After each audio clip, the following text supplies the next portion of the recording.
ఏం బాబు అలా ఉన్నావు? ఏమన్నా ప్రాబ్లమా? అవును అంకుల్, అమ్మా నాన్నతోనే ప్రాబ్లం. వాళ్ళని పట్టించుకోవట్లేదంట. నేను వర్క్ పీసీలో ఉంటాను, వాళ్ళు అర్థం చేసుకోవాలి కదా. జనరల్గా మీకు ఫస్ట్ ఫోన్ ఎవరు కొని పెడతారు? అమ్మా నాన్న. మీరు మీ మొబైల్లో తక్కువ యూజ్ చేసే నెంబర్ ఏది? అమ్మా నాన్నది. మీరు ఎక్కువగా చిరాకు పడేది ఎవరి మీద? అమ్మా నాన్న మీద. మీరు తక్కువగా ఎవరితో మాట్లాడతారు? అమ్మా నాన్నతో. ఓరు పిచ్చోడా, ఈ ప్రపంచంతో పోటీ పడి అందరినీ కలుపుకో, కష్టపడి నీకంటూ ఓ పేరు సంపాదించుకో, తప్పులేదు. కానీ మిమ్మల్ని కనీ పెంచిన, ప్రతి క్షణం మీకోసం పరితపించే మీ అమ్మా నాన్నలకి కొంత సమయం ఇవ్వండి. చనిపోయాక వారి ఫోటోలకు దండేసి అందరినీ పిలిచి రకరకాల వంటలతో గ్రాండ్గా ఫంక్షన్ చేయటం కాదు. వాళ్ళు బతుకున్నప్పుడే మంచి భోజనం పెట్టి హ్యాపీగా ఉంచటమే.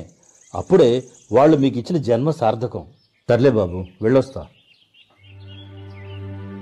కనిపించే దేవుళ్ళు తల్లిదండ్రులు, వాళ్ళకి ఏ లోటు లేకుండా చూసుకుందాం.